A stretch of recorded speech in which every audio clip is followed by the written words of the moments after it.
If you're happy and you know it, flash your hands. If you're happy and you know it, flash your hands. If you're happy and you know it and you really want to show it, if you're happy and you know it, flash your hands. It's important for kids with autism to have specialized swimming instruction because they are at a greater risk for drowning. 32% of parents say that they've had a close call with drowning with their child. Kids with autism have a greater tendency to wander, and if they should wander towards water, then that could be really disastrous. Good job! High five.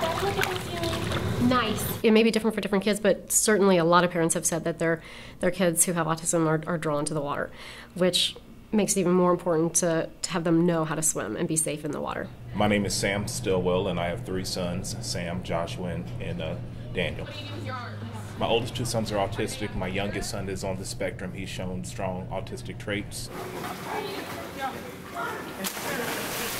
There have been a couple of close calls, you know, when there are a lot of people in the pool and you can't see everybody, and that if I would not have been just watching, one of my boys wouldn't have been here. Kids with autism are at a greater risk for drowning, but kids who are from underserved communities are at greater risk of drowning as well. 6 out of 10 kids from African American communities don't know how to swim. 56% of Hispanic children don't know how to swim. So if you combine being from an underserved community with autism, these kids are at great risk for drowning. A lot of people don't understand what autism is, and it's easier just to write it off than to actually modify your program to an individual who has special needs. Another reason we're appreciative of this program, because this program has the characteristics that are better suited to giving autistic individuals what they need. One-on-one is key. One-on-one. It's not that they can't do it, but they just might need a little bit more instruction or work through some of the finer points to actually achieve success. All the way back to your pocket. So we really want kids to be ready to transition to either a Learn to Swim Red Cross program in their community or a swim team. So first our instructors teach Red Cross. Using that as a guide, the next thing would be to really tune into the kids' sensory preferences. So we have, through the grant, we have a number of different goggles, earplugs, some compression type wetsuits. So if a child has a tendency to get cold or is highly excitable, the compression suits might be a good thing to try.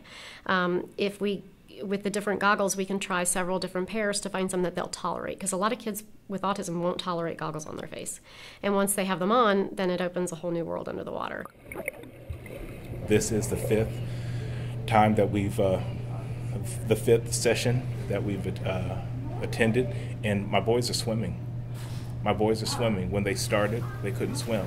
And now it's not long distances, but it's practice, you know. They're actually able to go through the fundamentals. They've accomplished the goal. You can't put limitations on the kids. You don't know unless you try.